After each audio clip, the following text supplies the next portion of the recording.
Preamble.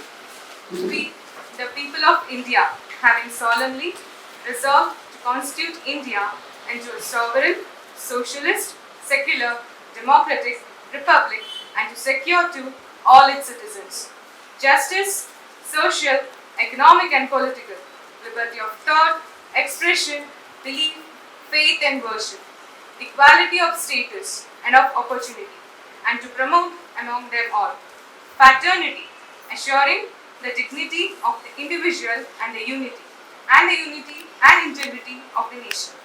In our Constituent Assembly, this 26th day of November 1949, do hereby adopt, enact and give to ourselves this Constitution.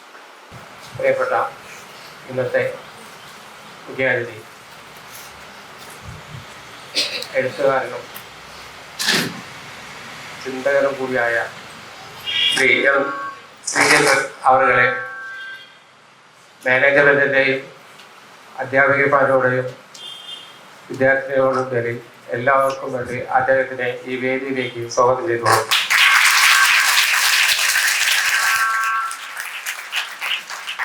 നമ്മുടെ management കമ്മിറ്റിയിൽ എത്തിച്ചേർന്ന എല്ലാ മെമ്പർമാരും, പ്രിയ വിദ്യാർത്ഥിനികളും, പ്രിയപ്പെട്ട ടീച്ചേഴ്സിനും എല്ലാവരെയും ഈ വേദിയിലേക്ക് സ്വാഗതം ചെയ്തുകൊണ്ട് നിർത്തുന്നു. നന്ദി, നമസ്കാരം. ഏതൊരു രാഷ്ട്രത്തെ പോലെ തന്നെയും അതിൻ്റെ ദേശീയ ദിനം, ഇന്ത്യയുടെ ദേശീയ ദിനങ്ങളിൽ ഒന്നായ റിപ്പബ്ലിക് ദിനം വളരെ അഭിമാനത്തോടെ സന്തോഷത്തോടെ ആചരിച്ചു കൊണ്ടിരിക്കുന്ന കാലമാണ്. കഴിഞ്ഞ 70 വർഷക്കാലം ഞാൻ ഈ നേരത്തെ പറഞ്ഞ പോലെ സന്തോഷത്തോടെ അഭിമാനത്തോടെ ഇന്ത്യ അതിൻ്റെ ദേശീയ ദിനമായ സ്വാതന്ത്ര്യ ദിനവും റിപ്പബ്ലിക് ദിനവും ആചരിച്ചുവെങ്കിൽ 70 കഴിഞ്ഞ് 71 കടക്കുമ്പോൾ സംശയം വേണ്ട, വളരെ ഭീതിയോടെയും പ്രതിഷേധത്തോടെയുമാണ് ഇന്ത്യയിലെ ബഹുഭൂരിപക്ഷവും ഈ ദിനത്തെ കാണുന്നത്. നമ്മുടെ പൂർവികർ സമരം ചെയ്ത് ജീവൻ പണയപ്പെടുത്തി ജീവൻ നൽകി നമുക്ക് കൈമാറിയ സ്വാതന്ത്ര്യം, ഇത് മറ്റൊരാളുടെ മുന്നിൽ അടിയറ വെക്കേണ്ട ഒരു ഘട്ടം എത്തിയപ്പോഴാണ് ഇന്ത്യ ഒട്ടാകെ ഇപ്പോൾ പ്രതിഷേധത്തിന്റെ സ്വരം ഉയർന്നുകൊണ്ടിരിക്കുന്നത്. ഞാൻ ഉപയോഗിച്ചൊരു വാക്ക് നമ്മുടെ പൂർവികർ സമരം ചെയ്ത് ത്യാഗത്തിലൂടെ നേടിയെടുത്ത സ്വാതന്ത്ര്യമെന്ന്. എനിക്ക് ഇന്നത്തെ മുഖ്യാതിഥിയെ നല്ലപോലെ അറിയുന്ന ഒരാളാണ്. അതുകൊണ്ടാണ് അദ്ദേഹം നിങ്ങളുടെ മുന്നിൽ വളരെ വ്യക്തമാക്കി പറഞ്ഞു തരും ആരാണ് നമ്മുടെ പൂർവികരെന്നും നമ്മുടെ പൂർവികർ ആരാണെന്നും ആ പൂർവികർ നമുക്ക് ഇന്ന് അനുഭവിക്കുന്ന സ്വാതന്ത്ര്യത്തിനും ഭരണഘടന നമുക്ക് അനുവദിച്ചിട്ടുള്ള അവകാശങ്ങൾ കൊണ്ടു നടക്കുന്നതിനും ആ പൂർവികർ ചെയ്ത ത്യാഗങ്ങൾ എന്താണെന്നും പൂർവികർ ആരാണെന്നും വളരെ വ്യക്തമായി നമ്മുടെ മുഖ്യാതിഥി ഇന്ന് നിങ്ങളോട് സംസാരിക്കും. ഞാൻ പറഞ്ഞു വന്നത്, ഭരണഘടന നമുക്ക് തന്ന അവകാശങ്ങളും നമുക്ക് കിട്ടിയ സ്വാതന്ത്ര്യവും മറ്റൊരു ആളുടെ മുന്നിൽ അടിയറ വയ്ക്കാൻ സാധ്യമല്ല എന്നുള്ളത് കൊണ്ടാണ് ഇന്ത്യ ഒട്ടാകെ ഇന്ന് ഒരൊറ്റ മുദ്രാവാക്യം മാത്രമേ ഉയരുന്നുള്ളൂ. നാഷണൽ കോൺഗ്രസ് സിന്ദാബാദ് എന്നോ ഇൻക്ലാബ് സിന്ദാബാദ് എന്നോ അല്ല ഇന്ത്യ ഒട്ടാകെ അലയടിക്കുന്ന മുദ്രാവാക്യം. ഇന്ത്യ ഒട്ടാകെ ഒരൊറ്റ മുദ്രാവാക്യമേ ഇന്ന് അലയടിക്കുന്നുള്ളൂ. ഹമേ ചാഹിയെ ആസാദി, ഞങ്ങൾക്ക് വേണം സ്വാതന്ത്ര്യം. ആസാദി ആസാദി എന്നാണ് ഇന്ത്യ ഒട്ടാകെ ഇന്ന് ഉയരുന്ന മുദ്രാവാക്യം. സ്വാതന്ത്ര്യം സ്വാതന്ത്ര്യം എന്നുള്ളത് ഭരണഘടന നമുക്ക് അനുവദിച്ചു തന്ന സ്വാതന്ത്ര്യം, നമ്മുടെ പൂർവികർ നമുക്ക് കൈമാറി തന്ന സ്വാതന്ത്ര്യം, ഭരണഘടന നമുക്ക് അനുവദിച്ചു തന്ന അവകാശങ്ങൾ, ഇവയൊന്നുമില്ലാതെ തന്നെ നമുക്ക് ജീവിക്കാൻ ആവില്ല എന്നൊരു സാഹചര്യത്തിലേക്കാണ് ഈ 71ാം റിപ്പബ്ലിക് ദിന സുദിനത്തോടനുബന്ധിച്ച് ഇന്ത്യയിൽ നടന്നുകൊണ്ടിരിക്കുന്ന വിഷയം. ഞങ്ങളുമായിട്ട് ബന്ധപ്പെട്ട ഒരു സുഹൃത്ത് ഞങ്ങളോട് ചോദിച്ചു, ഞങ്ങളുടെ സംഘാടകരോട് ചോദിച്ചു, എന്താ ഒരു ക്യാമ്പസിനകത്ത് ഇത്തരമൊരു കൂട്ടായ്മ, ഇത് ഗാന്ധിജിയുടെ ഇന്ത്യ, പൗരത്വം നമ്മുടെ അവകാശം. ഈ വിഷയത്തിൽ എന്തുകൊണ്ട് ക്യാമ്പസിനകത്ത് നിങ്ങളൊരു കൂട്ടായ്മ നടത്തുന്നു എന്ന് ചോദിച്ചു. വളരെ സൗഹൃദപരമായിട്ടുള്ള ഒരു സംഭാഷണത്തിനിടെയായിരുന്നു. വളരെ തൃപ്തികരമായ ഒരു മറുപടി അദ്ദേഹത്തിന് കൊടുക്കുവാൻ കഴിഞ്ഞു. ഞാൻ കുറച്ച് നേരത്തെ പുറത്തുനിന്ന് സംസാരിക്കുമ്പോൾ എൻ്റെ കുട്ടികൾ കണ്ടു കാണും. പ്രിൻസിപ്പാൾ എന്നോട് കാര്യങ്ങൾ സംസാരിച്ചപ്പോൾ ഇതിന് ശേഷം, മുഖ്യ പ്രഭാഷണത്തിന് ശേഷം കുട്ടികൾക്ക് ആവശ്യമുള്ള കാര്യങ്ങൾ എന്തെങ്കിലും അറിവ് കിട്ടാനുണ്ടെങ്കിൽ മുഖ്യ പ്രഭാഷകനോട് സംസാരിക്കാം, സംവദിക്കാം. അദ്ദേഹം ഒരു 10-20 മിനിറ്റ് നിങ്ങൾക്ക് വേണ്ടി മാറ്റിവെച്ചിട്ടുണ്ട് എന്ന് അദ്ദേഹത്തെ ബുക്ക് ചെയ്തപ്പോഴേ പറഞ്ഞതാണ്. അപ്പൊ എൻ്റെ ടീച്ചർ എന്നോട് പറഞ്ഞു, നമ്മുടെ ടീച്ചർ എന്നോട് പറഞ്ഞു, നമ്മളിൽ പത്രം വായിക്കുന്നതും ടി വി കാണുന്ന കുട്ടികൾ എത്ര പേര് ഇതിന് ഉണ്ടാവുമോ നൗഷാദ് സാറേ എന്ന് ചോദിച്ചു. ഞാനൊന്നും മിണ്ടിയില്ല. ഞാൻ ആ വിഷയത്തിലേക്ക് വരാം. ഈ ലോകത്ത് നമുക്ക് ഇന്ത്യക്ക് ചുറ്റും എന്ത് നടക്കുന്നു എന്ന് അറിയേണ്ടത് കലാലയങ്ങളിൽ നിന്നാണ്. ഈ ലോകത്ത് എന്ത് നടക്കുന്നു നമുക്ക് ചുറ്റും എന്ന് അറിയേണ്ടത് ഞങ്ങളെ പോലെ തന്നെ നാളെയുടെ വാഗ്ദാനങ്ങളായ നിങ്ങൾ കൂടിയാണ്. JNUയും മറ്റു കലാലയങ്ങളും നമുക്ക് ഒരു പാഠമോ അല്ലെങ്കിൽ മാതൃകയാക്കി മാറ്റേണ്ടതുണ്ട്. എനിക്കറിയാം, ഇപ്പോൾ തന്നെ എൻ്റെ മുന്നിലിരിക്കുന്ന കുട്ടികൾ ഗാന്ധിജിയെ തിരിച്ചറിഞ്ഞു, വളരെ കഷ്ടപ്പെട്ട് അംബേദ്കറെയും തിരിച്ചറിഞ്ഞു. എനിക്കറിയാം നിങ്ങളുടെ ചിരിയുടെ ഉള്ളിൽ എന്താണെന്നുള്ളത്. നെഹ്റുവിനെ തിരിച്ചറിഞ്ഞു. ആരാടെ ബുൾഗാൻ താടി വെച്ചിട്ട് തൊപ്പിയിട്ടൊരു മഹാൻ എന്നാണ് ബഹുഭൂരിപക്ഷവും ചിന്തിക്കുന്നത് എന്നുള്ളത് എനിക്ക് അടിച്ചു പറയാൻ പറ്റും. സത്യമല്ല ഞാൻ പറഞ്ഞത്, സത്യം. ടീച്ചറെ, നമ്മൾ സംസാരിച്ച് നിർത്തിയത് അവിടെയായിരുന്നു. ഞാൻ പറയേണ്ടത്, ഇനി ശബ്ദം ഉയരേണ്ടത് നിങ്ങളിൽ നിന്നാണ്. ഇവിടെ നിങ്ങളോട് മുഖ്യപ്രഭാഷകൻ നിങ്ങളോട് സംസാരിക്കുന്നത് നമ്മുടെ പകുതി പേരെ ഇവിടെ ഉള്ളൂ. മറ്റുള്ളവരോട് നിങ്ങൾ സംസാരിക്കണം. നിങ്ങൾ മറ്റുള്ളവരോട് സംശയങ്ങൾ മാറ്റിക്കൊടുക്കണം. എന്താണ് പൗരത്വം? എന്താണ് ഭരണഘടന നമുക്ക് കൈമാറിയിരിക്കുന്നത്? എന്താണ് നമ്മുടെ അവകാശം? എന്താണ് ഒരു പൗരന്റെ അവകാശം? ഈ കഴിഞ്ഞ മനുഷ്യാവകാശ ദിനത്തില് ടീച്ചർമാർക്കറിയാം, ഒരു മുഖ്യ പ്രഭാഷണം നടത്തി ഞാൻ സംസാരിക്കുമ്പോൾ അതിനുശേഷവും അതിൻ്റെ ഇടയിലും ആ കുട്ടികൾ ഇവിടെ ഉണ്ടാവുമെന്ന് ഞാൻ കരുതുന്നു. ഭരണഘടന മാറ്റി എഴുതാൻ പറ്റുമോ സർ? എന്നോട് ചോദിച്ചതാ അല്ലേ? ആ ചോദിച്ച കുട്ടികൾ ഇതിനകത്തുണ്ട്. യെസ്. അതിനുശേഷം പരിപാടി കഴിഞ്ഞ് ഇറങ്ങിപ്പോയിട്ട് ഞാനൊരു തിരക്ക് കഴിഞ്ഞിട്ട് ഒരു 15 മിനിറ്റ് കഴിഞ്ഞിട്ട് ഇറങ്ങാമെന്നോട്ട് ഇരുന്നപ്പോഴും ആ കുട്ടി പോയിട്ട് തിരിച്ചു വന്നു. തിരിച്ചു വന്നിട്ട് ഭരണഘടനയിൽ എന്തൊക്കെ മാറ്റണം എന്നാണ് ആ കുട്ടി പറയുന്നത്. ഞാൻ പറഞ്ഞു, ഇതിനെല്ലാം ഒരു ദിവസം വരും. ഇതിനെല്ലാം നിങ്ങളുടെ സംശയങ്ങൾ മാറ്റിക്കൊടുക്കാനായിട്ട് ഒരു ദിവസം വരും. ആ ആളോട് നമുക്ക് സംസാരിക്കാം എന്ന് ഞാൻ പറഞ്ഞു. ഞാൻ നിങ്ങളോട് വീണ്ടും പറയുന്നു, ഞാൻ പ്രിൻസിപ്പാളുമായിട്ട് പങ്കുവെച്ച അതേ കാര്യം. പത്രം വായിക്കണം, വാർത്തകൾ കാണണം. നിങ്ങൾക്ക് ചുറ്റും നടക്കുന്നത് എന്താണ് എന്ന് വളരെ വളരെ വളരെ വ്യക്തമായി അറിയേണ്ട ഒരു പ്രായത്തിലാണ് നിങ്ങളുള്ളത്. ഇനി അടുത്ത തലമുറയ്ക്ക് കൈമാറേണ്ടത് നിങ്ങൾ തന്നെയാണ്. എനിക്കറിയാം, നിങ്ങൾ പത്രം വായിക്കുന്നുണ്ടാവും. മുന്നിൽ വെച്ചിരിക്കുന്ന പത്രം ഒന്ന് മറിച്ചു നോക്കൂ. ആദ്യം ഒരു തലക്കെട്ട് പോലും നോക്കാതെ നിങ്ങൾ ആകർഷിക്കുന്ന 1-2 തലക്കെട്ടുകൾ ഉണ്ടാവും. ദിലീപ് കാവ്യമാധവൻ ബന്ധം മുറിയുന്നു പോകും. ശരിയാ. വിശദമായ വാർത്തകളും ചിത്രങ്ങളും പേജ് 17 മറച്ചു. പേജ് 17 8 മറക്കൽ മറിച്ചു. 17ാമത്തെ പേജിലെത്തി. ചായയും വേണ്ട, ഭക്ഷണവും വേണ്ട. അത് മുഴുവൻ വായിച്ച ശേഷം ആ പത്രം അതേപടി മടക്കി വെച്ചു. ഞാൻ പറയുന്നു, ഈ അവസരത്തിൽ നിങ്ങൾ നിഷേധിക്കുന്നത്, നിങ്ങൾ കാണാതെ പോകുന്നത് ഐസ ഘോഷിനെ പോലെയുള്ള ധീരവനിതകളെയാണ്. UPയിൽ പീഡിപ്പിക്കപ്പെടുന്ന ന്യൂനപക്ഷങ്ങളെയാണ്. ആസാമിൽ വേട്ടയാടിക്കൊണ്ടിരിക്കുന്ന പിന്നോക്കക്കാരെയാണ്. ഇവരെയാണ് നിങ്ങൾ തിരിച്ചറിയേണ്ടത്. ഇവരെയാണ് നിങ്ങൾ കാണേണ്ടത്. ദിലീപും കാവ്യമാധവനെയും കാണണം, വേണ്ടെന്നല്ല. പക്ഷെ നിങ്ങളുടെ പ്രിയോറിറ്റി മാറണം എന്ന് മാത്രമാണ് എനിക്ക് അവസരത്തിൽ പറയാനുള്ളത്. കണ്ണു തുറക്കണം, കാതുകൾ കൂർപ്പിക്കണം. നിങ്ങൾക്ക് ചുറ്റും എന്ത് നടക്കുന്നു എന്നുള്ളത് അറിയേണ്ട ഒരു പ്രായമാണ്. അതുകൊണ്ടാണ് ഇത്തരമുള്ള ഒരു ബഹുജന കൂട്ടായ്മ MES വനിതാ കോളേജ് നിങ്ങൾക്ക് വേണ്ടി മാത്രമായി ഈ ക്യാമ്പസിന് അകത്ത് നടത്തിയത്. ഇന്ന് നടക്കുന്നത് ശരിക്കും ഒരു സ്റ്റഡി ക്ലാസ് പോലെയാണ്. നിങ്ങളുടെ മനസ്സിൽ പൗരത്വത്തെക്കുറിച്ചും പൗരത്വ ഭേദഗതി നിയമത്തെക്കുറിച്ചും നിങ്ങൾക്കുള്ള സംശയങ്ങൾ 100% ദൂരീകരിക്കാനുള്ള ഏറ്റവും പറ്റിയ ഒരു വേദിയാണ് ഇത്. നിങ്ങളുടെ സുഹൃത്തുക്കളോടോ വീട്ടുകാരോടോ ഇന്ന് നിങ്ങൾക്ക് കിട്ടുന്ന അറിവ് പങ്കുവെക്കേണ്ടതാണ്.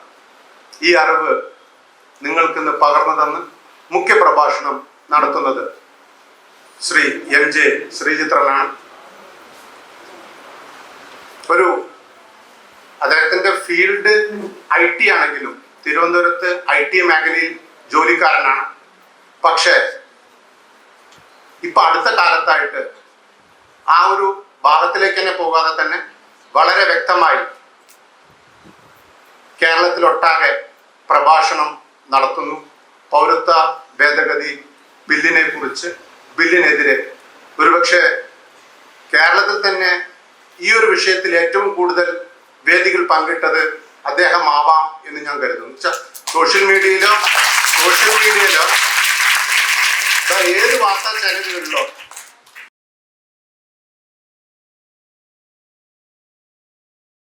നിങ്ങളാണ് സത്യത്തിൽ ഈ കാര്യത്തെ പറ്റി, ഇത്തരം കാര്യങ്ങൾ എന്തിനേയും പറ്റി ഇനി അറിയേണ്ട ആളുകൾ.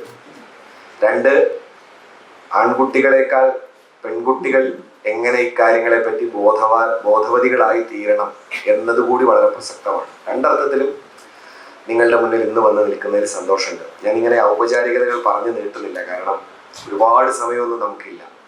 ഉള്ള സമയത്തിൽ പറയാനുള്ളതാണെങ്കിൽ വളരെ വളരെ വളരെ വിശദമായ വലിയൊരു വിഷയവുമാണ്. ഞാൻ പരമാവധി ബോറടിപ്പിക്കാതിരിക്കാൻ നോക്കാം. വലിയ സിദ്ധാന്തങ്ങളൊന്നും പറഞ്ഞ് ഒരു അക്കാഡമിക് ക്ലാസ് എന്നതിലുപരി നിലവിലുള്ള പ്രശ്നത്തെയൊക്കെ നിങ്ങളുടെ മുന്നിൽ തുറന്നു കാണിക്കുക എന്നതാണ് ഞാൻ പ്രധാനമായിട്ടും കാണുന്നത്. ഇപ്പൊ ഗാന്ധിജിയുടെ മണ്ണാണ് എന്നാണ് നമ്മളോട് പറഞ്ഞ വിഷയത്തിന്റെ ഇവിടത്തു നിന്ന് സംസാരിക്കുന്നതിന്റെ ഒരു ഭാഗം. ഗാന്ധി ഈ സമയത്ത് ഒരു പ്രധാനപ്പെട്ട ഓർമ്മയാണ്. ഗാന്ധിയെ ഓർക്കുക എന്നൊക്കെ പറയുന്നത് നമുക്ക് ഈ ഗാന്ധി ദിനങ്ങൾ, രക്തസാക്ഷി ദിനം, ഇങ്ങനെയൊക്കെയുള്ള പരിപാടികൾ വരുമ്പോൾ നടക്കുന്ന ഒരു സ്ഥിരം കലാപരിപാടിയായിട്ട് കുറേ വർഷങ്ങളായിരുന്നു. ആ സമയത്ത് നമ്മളിങ്ങനെ സ്ഥിരമായിട്ട് ഗാന്ധിയെ ഓർക്കാനായി രാംധുൻ എന്ന് പറയുന്ന അദ്ദേഹത്തിന്റെ പ്രസിദ്ധമായ പാട്ടുണ്ടല്ലോ, ഈശ്വര അല്ലാ തേരേ നാം എന്നൊക്കെ നമ്മൾ പാടും. അതുപോലെ ചില ചർക്കയിൽ നൂൽ നൂർക്കുക എന്നൊക്കെ പറയുന്ന പരിപാടികളുടെ ഫോട്ടോ ഒക്കെ കാണും. നേതാക്കളൊക്കെ വെള്ള ഷർട്ടും വെള്ള മുണ്ടും ഒക്കെ ഇട്ടിട്ട് എൻ്റെ പോലെ ഇങ്ങനെ വന്നു നിന്ന് എന്തെങ്കിലുമൊക്കെ സംസാരിക്കും. അല്ല, ഞാനിന്ന് നേതാവായതുകൊണ്ട് വെള്ള ഷർട്ട് ഇട്ടല്ല കേട്ടോ, രാവിലെ കിട്ടിയതാണ്. അപ്പൊ ഞാൻ പറഞ്ഞു വന്നത് അത് അങ്ങനെയാണ് നമ്മുടെ ഒരു പതിവ്. പക്ഷെ അങ്ങനെ ഓർക്കേണ്ട ഒരാളല്ല യഥാർത്ഥത്തിൽ ഗാന്ധിയെ പറ്റി നമ്മുടെ ഒരു പിക്ചർ എന്താ വെച്ച് കഴിഞ്ഞാൽ ഒരു വടിയൊക്കെ കുത്തിപ്പിടിച്ച് വളരെ വയസ്സായി. ഗാന്ധി എന്ന് പറഞ്ഞാൽ നമ്മുടെ മനസ്സിൽ ഓർമ്മ വരുന്ന ഒരു പിക്ചർ അതാണ്. നമ്മൾ കുട്ടിക്കാലത്ത് ഗാന്ധി അപ്പൂ, പല്ലില്ലാത്തൊരു മോണ കാട്ടിച്ചിരിക്കും ഗാന്ധി അപ്പൂപ്പൻ എന്നൊക്കെ പാട്ടൊക്കെ പഠിച്ച് അങ്ങനെ വന്നിരിക്കുന്ന ഒരു ബോധമാണ് നമുക്ക് മൊത്തത്തിൽ. സത്യത്തിൽ ഗാന്ധി വളരെ മോഡേൺ ആയ ഒരാളായിരുന്നു. അന്ന് പറഞ്ഞാൽ നിങ്ങൾക്ക് ചിരി വരും. സത്യത്തിൽ ഗാന്ധി എങ്ങനെ മോഡേൺ ആവുന്നത്? നമ്മുടെ മോഡേണിറ്റി എന്ന് വെച്ച് കഴിഞ്ഞാൽ നമ്മുടെ ധാരണ എന്താ? നമ്മൾ നമ്മുടെ പുതിയ തലമുറയുടെ വാക്കിൽ ഫ്രീ എന്ന് പറയുന്ന സാധനത്തിനാണ് നമ്മൾ മോഡേണിറ്റി എന്ന് പറയുന്നത്. ഗാന്ധി എങ്ങനെ മോഡേൺ ആവുക നമ്മൾ ആലോചിക്കുക. ഗാന്ധി എന്തൊരു മനുഷ്യനാണ്, ഇങ്ങനെ ഒരു ചെറിയൊരു കഷ്ണം തുണി കൊടുത്ത് ഈ വടിയും കുത്തിപ്പിടിച്ച് നടക്കുന്ന ആളെങ്ങനെ മോഡേൺ ആവും? 2 അർത്ഥത്തിലാണ് കാണുന്നത്. ഒന്ന്, നമ്മളിപ്പോ സാധാരണ പറയുന്ന തരത്തിലുള്ള മോഡേണിറ്റിയുടെ എല്ലാവിധ സ്വഭാവത്തോടും കൂടി ജീവിച്ച ഒരാളാണ് ഗാന്ധിയുടെ ആദ്യകാലം മുഴുവൻ. പിന്നെ ഒരു പ്രത്യേക ഘട്ടത്തിൽ ഗാന്ധി ഒരു രാഷ്ട്രീയ പ്രയോഗം എന്നുള്ള നിലയ്ക്കാണ് ഈ ചെറിയ കഷ്ണം തുണിയും വടിയും ഒക്കെ സ്വീകരിക്കുന്നത്. നിങ്ങൾക്കറിയാമോ, ഇംഗ്ലണ്ടിൽ പോയി പഠിക്കുന്ന കാലത്ത്, ലണ്ടനിൽ പോയി പഠിക്കുന്ന കാലത്ത് അവിടുത്തെ കോളേജിൽ ആദ്യമായി ക്രിക്കറ്റ് ടീം ഉണ്ടാക്കുന്നത് ഗാന്ധിജിയാണ്. ഗാന്ധിജി നന്നായി ക്രിക്കറ്റ് കളിക്കുകയായിരുന്നു. നമ്മൾ ആലോചിക്കാറില്ല. ദക്ഷിണാഫ്രിക്കയിൽ ചെന്നപ്പോൾ ദക്ഷിണാഫ്രിക്കയിൽ ആദ്യമായി ഒരു നല്ല ഫുട്ബോൾ ടീം ഉണ്ടാക്കുന്നത് ദക്ഷിണാഫ്രിക്കൻ ഫുട്ബോൾ അസോസിയേഷന്റെ ആദ്യത്തെ ചെയർമാൻ മഹാത്മാഗാന്ധിയാണ്. അവിടെ അദ്ദേഹം ഉണ്ടാക്കിയ ഫുട്ബോൾ ടീമിന്റെ പേര് പാസീവ് റെസിസ്റ്റേഴ്സ് എന്നായിരുന്നു. പിന്നീട് അദ്ദേഹം ചെയ്തുകൊണ്ടിരുന്ന കലാപരിപാടി അന്ന് അദ്ദേഹം അവിടെ പേരായിട്ടുള്ളതാണ്. സഹന സമരം എന്നാണ് ഒരു ഫുട്ബോൾ ടീമിന് പേരിടുന്നത്. ഗാന്ധിക്ക് മാത്രമേ പറ്റൂ. എന്തായാലും പറഞ്ഞു വന്നത്, അങ്ങനെ ഫുട്ബോൾ ടീമും ക്രിക്കറ്റ് ടീമും ഒക്കെ നടത്തിയിരുന്ന അത്യന്തം മോഡേൺ ആയ, അതായത് അന്നത്തെ കാലത്ത് ലണ്ടനിൽ പോയി പഠിക്കുകയും ലണ്ടനിലെ എല്ലാവിധ, അന്നത്തെ യൂറോപ്പിലെ എല്ലാവിധ സ്റ്റൈലിഷ് ആയ സൗകര്യങ്ങളും അനുഭവിച്ചു വളരുകയും ഒക്കെ ചെയ്ത ഒരാളാണ് ഗാന്ധി. പക്ഷെ ഗാന്ധിയുടെ ഒരു രാഷ്ട്രീയ പ്രയോഗം മറ്റൊരു നിലയ്ക്ക് വികസിച്ചതിന്റെ ചിത്രമാണ് നമ്മൾ ഇന്ന് കാണുന്നത് എന്നുള്ളതുകൊണ്ട് ഗാന്ധിയുടെ ആ ചിത്രം നമ്മൾ കാണുന്നില്ല. ഒന്ന്. രണ്ട്, നമ്മൾ മോഡേൺ എന്ന് പറയുന്നത് യഥാർത്ഥത്തിൽ മോഡേണിറ്റി അല്ല, മോഡേൺ എന്ന് നമ്മൾ സാധാരണ പറയുന്നത് അതിന്റെ പുറംപൂച്ചുകളാണ്.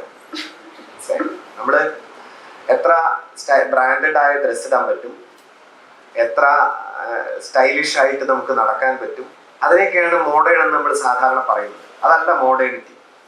ആധുനികത എന്ന് പറഞ്ഞാൽ ആധുനികതയുടെ രാഷ്ട്രീയ അർത്ഥം, രാഷ്ട്രീയം എന്ന് വെച്ച് കഴിഞ്ഞാൽ കക്ഷി രാഷ്ട്രീയം എന്നല്ല കേട്ടോ അർത്ഥം, ആധുനികതയുടെ പൊളിറ്റിക്കൽ രാഷ്ട്രീയ അർത്ഥം എന്ന നിലയ്ക്ക് ആധുനികത കണ്ടു കഴിഞ്ഞാൽ ആധുനിക മനുഷ്യൻ എന്നതാണ്. ആധുനിക മനുഷ്യ ജീവിതം എന്ന് പറയുന്ന ഒരു സാധനം നിർമ്മിച്ചെടുക്കപ്പെട്ടത് ഈ ഗാന്ധിജിയൊക്കെ നിൽക്കുന്ന ഒരു കാലത്താണ്. അപ്പൊ നിങ്ങൾ എത്ര ആധുനികനാണെന്നുള്ള ചോദ്യത്തിന്റെ അർത്ഥം എന്താ വെച്ചാൽ നിങ്ങൾക്ക് ഈ പുതിയ കാലത്തെ ആശയങ്ങളൊക്കെ എത്ര കണ്ട് മനസ്സിലാവുന്നുണ്ട് എന്നുള്ളതാണ്. നിങ്ങളിപ്പോഴും നമ്മളിങ്ങനെ നമ്മുടെ സമൂഹം മുന്നോട്ട് ഓടിക്കൊണ്ടിരിക്കുന്ന ഒരു വണ്ടിയാണെന്ന് വിചാരിക്കുക. ആ വണ്ടിയിൽ മുന്നോട്ട് നോക്കിയാണോ നമ്മൾ ഇരിക്കുന്നത് അതോ പിന്നോട്ട് നോക്കിയാണോ നമ്മൾ ഓടിക്കുന്നത് എന്നുള്ളതാണ് ചോദ്യം. ഡ്രൈവറായിട്ട് നമ്മളുണ്ടെങ്കിൽ നമ്മൾ മുന്നോട്ട് നോക്കി ഓടിക്കുന്നുണ്ടോ പിന്നോട്ട് തിരിഞ്ഞിരിക്കുന്നുണ്ടോ? ഇപ്പൊ നമ്മുടെ രാജ്യത്തിലെ ഭരണാധികാരികൾ മുന്നോട്ട് ഓടിക്കൊണ്ടിരിക്കുന്ന വണ്ടിയിൽ പിന്നോട്ട് തിരിഞ്ഞിരിക്കുന്ന ആൾക്കാരാണ്. അതാണ് വലിയ പ്രശ്നം. നമ്മൾ മുന്നോട്ട് വണ്ടി ഓടിക്കുമ്പോൾ സാധാരണ റിയർ വ്യൂ മിറർ ഉണ്ടാവും അല്ലെ, രണ്ട് സൈഡിൽ കണ്ണാടി ഉണ്ടാവും. ഇടയ്ക്കൊക്കെ അങ്ങോട്ട് നോക്കണം, കാരണം എന്താണ് പിന്നിലെന്ന് അറിയണം. അതിനു വേണ്ടി എപ്പോഴും പിന്നിലേക്ക് നോക്കാനും പറ്റില്ല, പക്ഷെ ഇടയ്ക്ക് പിന്നിലേക്ക് നോക്കണം, അത് നിർബന്ധമാണ്. അല്ലെങ്കിൽ പിന്നിൽ നിന്ന് വല്ലതും വന്ന് തട്ടുന്നുണ്ടോ എന്നറിയില്ല. ഇതൊക്കെ രാജ്യം മുന്നോട്ട് കൊണ്ടുപോകുമ്പോഴും പ്രധാനമാണ്. ഇടയ്ക്ക് ഈ രാജ്യം പിന്നിട്ട് പോകുന്നത് ഏതൊക്കെ വഴിക്കാണ് എന്ന് നൗഷാദൊക്കെ പറഞ്ഞ പോലെ നമ്മുടെ പൂർവികരാരാണെന്നൊക്കെ ഒന്ന് പിന്നിക്ക് തിരിഞ്ഞു നോക്കണം. എപ്പോഴും തിരിഞ്ഞു നോക്കിക്കൊണ്ടിരിക്കരുത്, നമുക്ക് മുന്നോട്ട് പോകേണ്ടതാണ്, അതുകൊണ്ട് മുന്നോട്ട് നോക്കുകയും വേണം. പക്ഷെ ഇതിന് പകരം സ്ഥിരമായി പിന്നിലേക്ക് തിരിഞ്ഞിരുന്നിട്ട് മുന്നിലേക്കേ നോക്കാതെയാണ് ഡ്രൈവ് ചെയ്യുന്നതെങ്കിൽ വണ്ടി എങ്ങോട്ടാ പോകുന്നതെന്ന് അറിയില്ല, എവിടെയെങ്കിലുമൊക്കെ പോയി ഇടിച്ചു നിൽക്കും, അല്ലെങ്കിൽ വലിയ അപകടങ്ങളിൽ ചെന്ന് ചാടും. അതാണ് ഇപ്പൊ സംഭവിച്ചുകൊണ്ടിരിക്കുന്ന കലാപരിപാടി. ഞാൻ ചില ചുരുങ്ങിയ കാര്യങ്ങൾ മാത്രം അതിനെപ്പറ്റി വിശദീകരിക്കാം. ഒന്നെന്താന്ന് വെച്ചാൽ, പൗരത്വം ജന്മാവകാശമാണ്, പൗരത്വം നമ്മുടെ അവകാശമാണ് എന്നൊക്കെ പറയുമ്പോൾ നമ്മൾ മനസ്സിലാക്കേണ്ട ചില പ്രാഥമികമായ കാര്യങ്ങളുണ്ട്. സത്യത്തിൽ പൗരത്വത്തെ പറ്റിയിട്ടുള്ള ഇപ്പോഴത്തെ കുറേ ചോദ്യങ്ങൾ നിങ്ങളുടെ ചാനലുകളിൽ നിന്നും പലപ്പോഴും പൊതുപ്രസംഗങ്ങളിൽ നിന്നും ഒക്കെ അറിഞ്ഞോ അറിയാതെയെങ്കിലും, ഈ പറഞ്ഞ പോലെ പത്രം വായിക്കുന്നത് ദിലീപിന്റെയും കാവ്യമാധവന്റെയും കാര്യം അറിയാനാണെങ്കിലും അല്ലെങ്കിലും അങ്ങനെ എങ്ങനെയെങ്കിലും കേട്ട് കാണും. പൗരത്വം പൗരത്വം കുറെ ദിവസമായിട്ട് തന്നെ കേട്ടോണ്ടിരിക്കുകയാണ്. അപ്പൊ അതുകൊണ്ട് അതിന്റെ നിയമപരമായ സങ്കീർണതയിലേക്ക് കടക്കുന്നതിന് മുൻപ് നമ്മൾ അറിയേണ്ട കാര്യം, യഥാർത്ഥത്തിൽ പൗരത്വം എന്ന് പറയുന്ന കാര്യത്തെ ഇവിടെ ജീവിക്കുന്ന മനുഷ്യർ എങ്ങനെയാണ് കാണേണ്ടത്? ഇത് വളരെ ലളിതമായ ചോദ്യമാണ്. ഇത്ര മാത്രമേ ഉള്ളൂ. നമ്മൾ ഇവിടുത്തെ പൗരന്മാരാണെന്നുള്ളതിന്റെ തെളിവെന്താ? നമ്മൾ ഇന്ത്യക്കാരാണ് എന്നതിന്റെ തെളിവെന്താ? യഥാർത്ഥത്തിൽ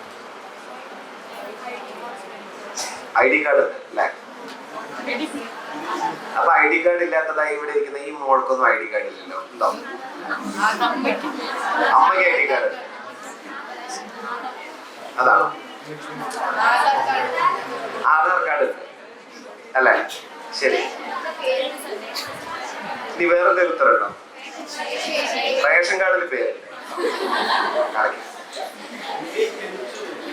അത്രേ ഉള്ളൂ. മാർഷൽ ഉത്തരം പറഞ്ഞു, നമുക്ക് ആ ഉത്തരത്തിലേക്ക് എത്താം. അത്ര മാത്രമേ ഉള്ളൂ. എന്താ നമ്മൾ ഇവിടുത്തെ പൗരന്മാരാണെന്നൊരു തെളിവിച്ച് നമ്മളിവിടെ ജയിച്ചു. ഇതിനപ്പുറം ഒരു തെളിവും സത്യത്തിൽ ആവശ്യമില്ല.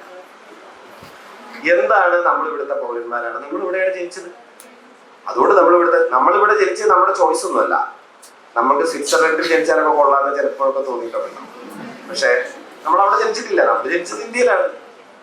നമ്മൾ അതുകൊണ്ട് ഇന്ത്യൻ പൗരന്മാരാണ്. ഇതിനൊരു തെളിവും കാണിക്കാൻ സത്യത്തിൽ നിങ്ങൾ ഏത് നിയമപുസ്തകം നോക്കിയാലും ഭരണഘടന നോക്കിയാലും എവിടെ നോക്കിയാലും ഒരു തെളിവും കാണിക്കാൻ ആരും ഇന്നുവരെ പറഞ്ഞിട്ടില്ല. കാരണം ജന്മസിദ്ധമായി കിട്ടുന്ന പൗരത്വം എന്ന് പറയുന്നത്, ജനിച്ചപ്പോൾ കിട്ടിയ പൗരത്വം എന്നുള്ളതിന് ഒരു തെളിവ് ആവശ്യമില്ല. എന്താ ഇവിടുത്തെ പൗരനാണെന്നുള്ളൊരു തെളിവ്? ഇവിടെ ജനിച്ചു. കാർഡൊക്കെ പിന്നെ ഗവൺമെന്റ് തരണതാണ്. ഗവൺമെന്റിന് ചിലപ്പോൾ ചിലർക്ക് കാർഡ് കൊടുക്കാൻ തോന്നും, ചിലപ്പോൾ ചിലർക്ക് കാർഡ് കിട്ടിയില്ല എന്ന് വരും. ചിലരെടുക്കും, ചിലരെടുക്കില്ല. ഇപ്പൊ ഞാനൊരു ഉദാഹരണം പറയാം. ഈ പറഞ്ഞില്ലേ ration card, identity card, Aadhaar എന്നൊക്കെ നിങ്ങൾ പറഞ്ഞല്ലോ. ഇപ്പോഴും നിങ്ങൾ ആൻഡമാൻ ദ്വീപിൽ പോയി നോക്കിക്കഴിഞ്ഞാൽ ചില ആദിവാസി സമൂഹങ്ങളുണ്ട്. ആ ആദിവാസി സമൂഹങ്ങളുടെ കയ്യിൽ ഒരു കാർഡുമില്ല. അവരിന്ന് വരെ റോഡ് പോലും കണ്ടിട്ടില്ല, ഒരു വണ്ടി പോലും കണ്ടിട്ടില്ല. കൊടുങ്കാട്ടിൽ താമസിക്കുന്ന ആദിവാസികൾ ഇപ്പോഴും ഉണ്ട്, ചില ഗോത്രങ്ങൾ. അവരും ഇന്ത്യൻ പൗരന്മാരാണ്. അവർക്ക് എന്ത് കാരണമുള്ളത്? പോട്ടെ, ഇപ്പൊ ഇന്ത്യ ഭരിക്കുന്ന ആൾക്കാർക്ക് ഏറ്റവും പ്രിയപ്പെട്ട കുറെ ആളുകൾ ഈ കുംഭമേള എന്ന് പറഞ്ഞ് 12 വർഷം കൂടുമ്പോൾ ഒരു ഉത്സവം നടക്കും. അതിന് പുറത്തിറങ്ങും. നിങ്ങൾ ഒരു ഫോട്ടോ കണ്ടിട്ടുണ്ടോ പത്രത്തില്? ഒരു കോടകം മാത്രമേ ഉണ്ടാവുള്ളൂ ശരീരത്തിൽ. അങ്ങനെ അവർ ജാഥയായി ഹിമാലയത്തിൽ നിന്ന് ഹിന്ദു സന്യാസികൾ എന്ന് വിവരിക്കുന്ന ആളുകൾ പുറത്തിറങ്ങും. അല്ല, അവര് കോണകം മാത്രം എടുക്കുന്നതുകൊണ്ട് എനിക്ക് വിരോധമൊന്നും കേട്ടോ. ഞാൻ അതതിന്റെ കാര്യം, അതെന്റെ പ്രശ്നമല്ല. ഞാൻ പറഞ്ഞത് എന്താന്ന് വെച്ചാല്, അവര് 11.25 വർഷവും ഹിമാലയത്തിലെ ഏതെങ്കിലും ഗുഹയിലാണ്. 12ാമത്തെ വർഷമാകുമ്പോൾ ഇങ്ങോട്ട് തിരിച്ചെത്തുന്നു, ഇന്ത്യയിലേക്ക് ഈ കുംഭമേളയ്ക്ക് വരും. ഈ 11.25 കൊല്ലം ഗുഹയിൽ ഇരിക്കുന്ന മനുഷ്യരുടെ കയ്യിൽ ആധാർ കാർഡോ ഐഡന്റിറ്റി കാർഡോ റേഷൻ കാർഡോ എല്ലാം ഉണ്ടാവും. പക്ഷെ അവരും ഇന്ത്യൻ പൗരന്മാരാണ്.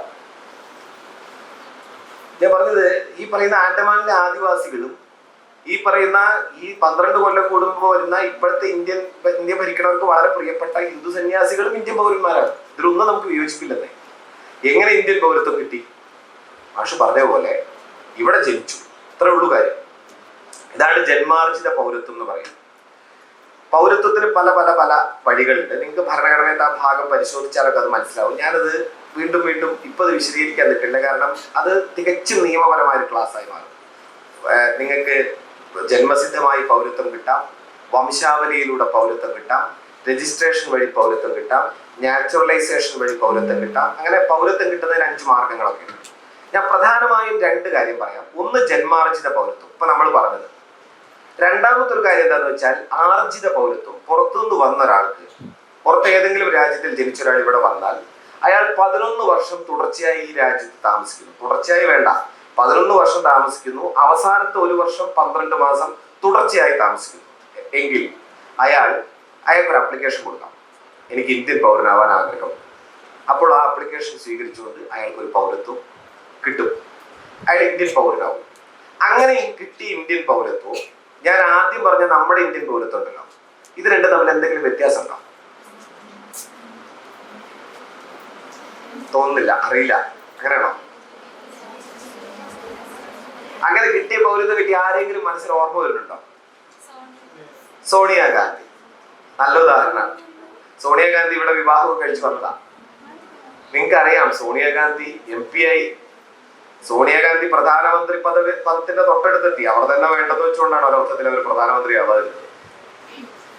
ഒരു വ്യത്യാസവുമില്ല. നമ്മുടെ നാട്ടിൽ ജനിച്ചാലുള്ള പൗരത്വവും ഇവിടെ വന്ന് നേടിയ പൗരത്വവും തമ്മിൽ പൗരത്വത്തിൽ എത്തിക്കഴിഞ്ഞാൽ പിന്നെ അവർ തമ്മിൽ യാതൊരു വ്യത്യാസവും ഇല്ല. സത്യത്തിൽ മദർ തെരേസ നിങ്ങൾക്കറിയില്ലേ, ഇന്ത്യ മുഴുവൻ ആദരിക്കുന്നു. മദർ തെരേസ ഇന്ത്യയിൽ ജനിച്ചല്ല, പുറത്തുനിന്ന് വന്നതാണ്. പക്ഷെ നമ്മൾ നമ്മുടെ സ്വന്തം രാജ്യക്കാരിയായിട്ടാണ് മദർ തെരേസയെ കാണുന്നത്. അതിലാണ് നമ്മൾ അഭിമാനം കൊള്ളുന്നത്. അങ്ങനെ ഒരുപാട് പേരുണ്ട്. പറഞ്ഞു വന്നത്, ഒരു വ്യത്യാസവും സത്യത്തിലില്ല. പക്ഷേ ഒരു വ്യത്യാസമുണ്ട്. ആ ഒരു വ്യത്യാസം എന്താന്ന് ചോദിച്ചാൽ, ഈ അപ്ലിക്കേഷൻ കൊടുത്തു വാങ്ങിയ പൗരത്വം ഉണ്ടല്ലോ, അത് എന്തെങ്കിലും കടുത്ത രാജ്യദ്രോഹ കുറ്റോ വലിയ നിയമലംഘനോ ഒക്കെ ചെയ്താൽ ഭരണകൂടത്തിന്, സ്റ്റേറ്റിന് ആ പൗരത്വം പിൻവലിക്കാൻ പറ്റും. കൊടുത്ത പൗരത്വം എടുക്കാനും പറ്റും. അതിനുള്ള ഒരു വകുപ്പുണ്ട്. അതേസമയം ജനിച്ച നമ്മളുടെ പൗരത്വം എങ്ങനെ എടുക്കാൻ പറ്റും? ജനിച്ചത് ഗവൺമെന്റ് അല്ലല്ലോ നമ്മളെ ജനിപ്പിച്ചത്. അതുകൊണ്ട് തന്നെ നമ്മളുടെ പൗരത്വം എടുത്തു കളയാൻ ഇന്ത്യയിൽ ഒരു നിയമവുമില്ല. ഒരു നിയമം കൊണ്ടും ഇന്ത്യയിലെ ഒരു മനുഷ്യന്റെയും പൗരത്വം യഥാർത്ഥത്തിൽ എടുത്തു കളയാൻ പറ്റില്ല. നമ്മൾ എന്തെങ്കിലും കുറ്റം ചെയ്താൽ നമ്മളെ ശിക്ഷിക്കാം. അതാണ് ഭരണഘടനയുടെ ഒരു ഭാഗം. ഭരണഘടനയുടെ ഓപ്പറേഷണൽ ആസ്പെക്ട് എന്ന് പറയും. ഞാൻ അതിലേക്ക് വഴിയെ വരാം. ഭരണഘടനയുടെ നമുക്കറിയാലോ, ക്രൈം ആൻഡ് പണിഷ്മെന്റ്, അതായത് കുറ്റം ചെയ്യണതനുസരിച്ച് ശിക്ഷ. ഹെൽമെറ്റ് ഇട്ടിട്ടില്ല എത്ര രൂപ പിഴ, റോഡിൽ നിന്ന് സിഗരറ്റ് വലിക്കുന്ന ചെക്കന്മാർക്ക് ഇത്ര രൂപ പിഴ, അങ്ങനെ തുടങ്ങി. അങ്ങനെ പിഴ ശിക്ഷ കൂടി പിന്നെ ജയിൽ ശിക്ഷ ഉണ്ടാവുന്നു, തടവിലിടാം. അതിലും വലിയ വലിയ കൊടിയ കുറ്റകൃത്യം ചെയ്താൽ എന്ത് ചെയ്യാം? വധശിക്ഷ, തൂക്കിക്കൊല്ലാം. അതിന് വരെ ഇന്ത്യയിൽ വകുപ്പുണ്ട്. ഈ വധശിക്ഷയ്ക്ക് വിധിക്കപ്പെട്ട ഒരു പ്രതിയുടെ കഴുത്തിൽ തൂക്കുകയർ ഇടുന്നു എന്ന് വിചാരിക്കാം. ആ തൂക്കുകയർ ഇടുമ്പോ പോലും അയാളുടെ പൗരത്വം എടുത്തു മാറ്റി നിങ്ങൾക്ക് അയാളെ തൂക്കിക്കൊല്ലാൻ പറ്റില്ല. അയാളുടെ പൗരത്വം എടുത്തു മാറ്റിക്കൊണ്ട് നിങ്ങൾക്ക് അയാളെ തൂക്കിക്കൊല്ലാൻ പറ്റില്ല. അയാളുടെ കഴുത്തിൽ കയർ വീഴുമ്പോഴും അയാൾ ഇന്ത്യയിൽ ജനിച്ച ഒരാളാണെങ്കിൽ അയാൾ ഇന്ത്യൻ പൗരനാണ്. ഇന്ത്യൻ പൗരനായ കുറ്റവാളി തൂക്കിലേറ്റപ്പെടുന്നു. That's all. കാര്യം വ്യക്തമാണല്ലോ. ഇപ്പോൾ ഇന്ത്യയിൽ സംഭവിച്ചിരിക്കുന്നത് എന്താണെന്ന് വെച്ചാൽ പൗരത്വ രജിസ്റ്റർ എന്ന് പറയുന്ന ഒരു പട്ടിക ഉണ്ടാക്കാനായി ഗവൺമെന്റ് തീരുമാനിക്കുന്നു. അതിന്റെ സാഹചര്യങ്ങളൊക്കെ വളരെ വിശദമായ ഒരു ചരിത്രമാണ്, മുഴുവൻ ഞാൻ പറയുന്നില്ല. എന്തായാലും ഒരു കാര്യം മാത്രം മനസ്സിലാക്കുക, ആസാം എന്ന് പറയുന്ന സംസ്ഥാനത്തിലാണ്, നിങ്ങളൊക്കെ കേട്ട് കാണും, പൗരത്വ പട്ടിക കുറെ വർഷങ്ങളെടുത്ത് തയ്യാർ ചെയ്തത്. ആസാം എന്ന് പറയുന്നത് ഇന്ത്യ വരയ്ക്കുമ്പോൾ, ഞാൻ പണ്ട് വരയ്ക്കുമ്പോൾ എപ്പോഴും ഓസ്ട്രേലിയ ആയിട്ടേ ഉള്ളൂ, അതുകൊണ്ട് എനിക്കറിയില്ല. നിങ്ങൾ ഇന്ത്യ വരയ്ക്കുമ്പോൾ ഞാനില്ല, അതിന്റെ ഒരു ഭാഗത്തുള്ള ഒരു ചെറിയ സ്റ്റേറ്റ് ആണ് ആസാം. ആകെ 3,30,00,000 ജനസംഖ്യയുള്ളൂ. അവിടെ പൗരത്വ പട്ടിക തയ്യാറാക്കി. പൗരത്വ പട്ടിക തയ്യാറാക്കിയത് 10 വർഷം മെനക്കെട്ടിട്ടാണ്.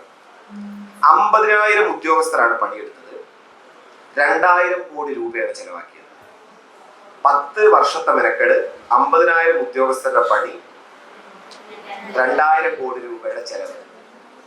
എന്തിനാണെന്നറിയോ? ആ നാട്ടിലത്തെ പൗരന്മാരാണ് അവരൊക്കെ എന്ന് തെളിയിക്കാൻ. അവിടെ ജനിച്ചവർ. ഇന്ത്യയിൽ നടന്ന ഒരു എക്സർസൈസ് ആണ്. ആയിക്കോട്ടെ, ആ എക്സർസൈസിന് പല കാരണങ്ങളുണ്ടായിരുന്നു. ഇപ്പൊ ഇന്ത്യയുടെ ആഭ്യന്തര സഹമന്ത്രി ഇന്ത്യൻ പാർലമെന്റിൽ നിന്ന് പറഞ്ഞത് ആസാം മോഡലിലുള്ള പൗരത്വ പട്ടിക ഇന്ത്യ മുഴുവൻ നടപ്പിലാക്കാനാണ് ഞങ്ങൾ തീരുമാനിച്ചിരിക്കുന്നത് എന്നാണ്. ആസാം എന്ന് പറയുന്ന ചെറിയ സംസ്ഥാനത്തിൽ ഇത്ര ചെലവ് വരും വെച്ചാൽ ഇന്ത്യ മുഴുവൻ നടപ്പിലാക്കാൻ എത്ര രൂപ ചെലവ് വരുന്നത് നിങ്ങളൊന്ന് ആലോചിച്ച് നോക്കുക.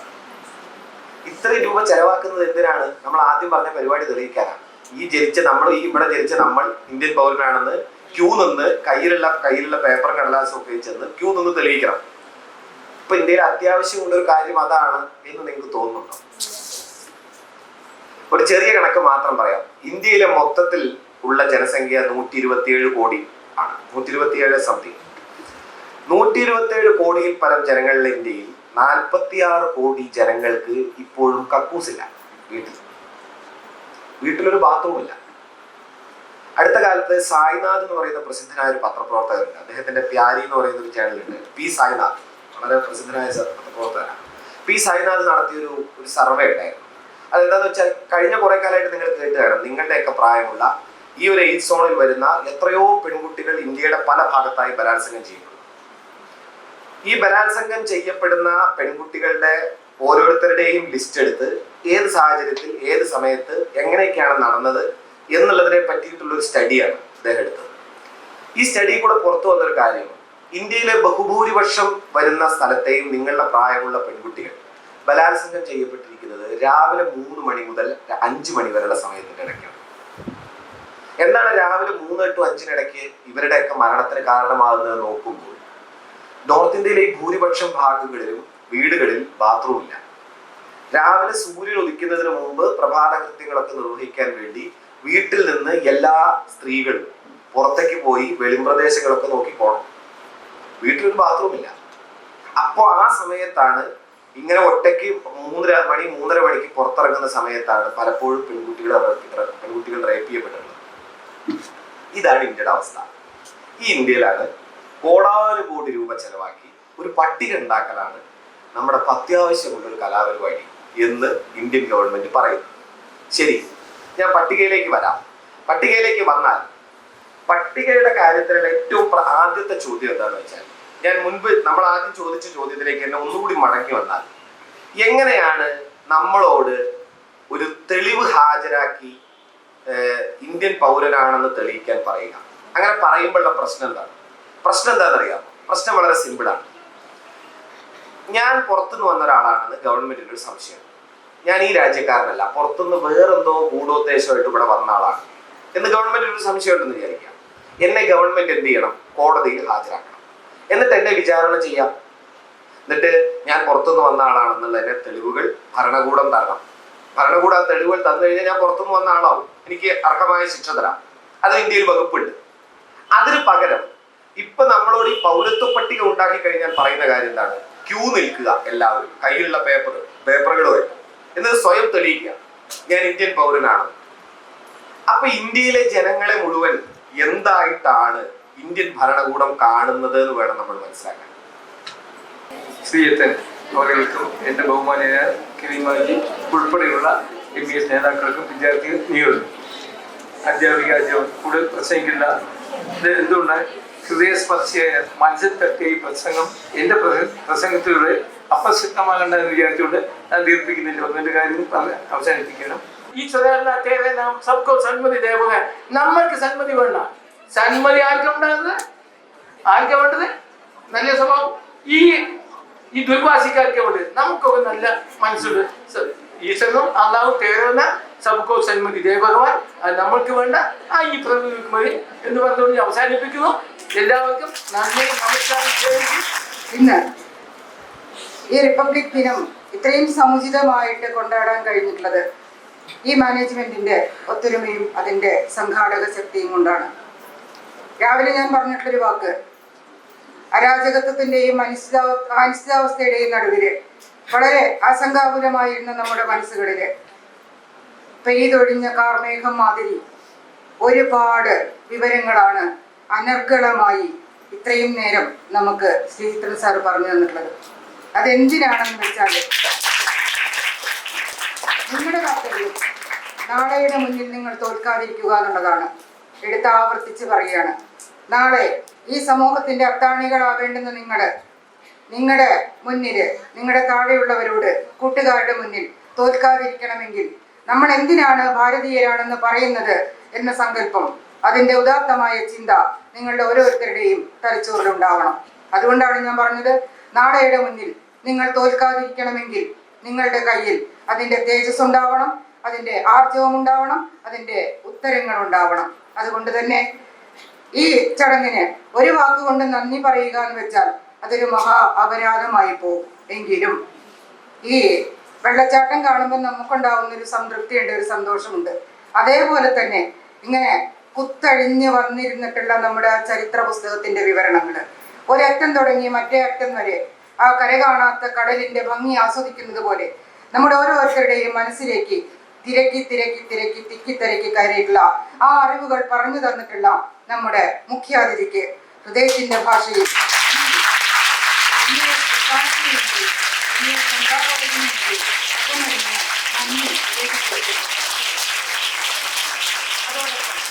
ഇന്നിവിടെ എത്തിയിട്ടുള്ള എല്ലാ വിശിഷ്ട വ്യക്തിത്വങ്ങൾക്കും ഒറ്റ വാക്കിൽ നന്ദി പറഞ്ഞുകൊണ്ട് ഈ ചടങ്ങ്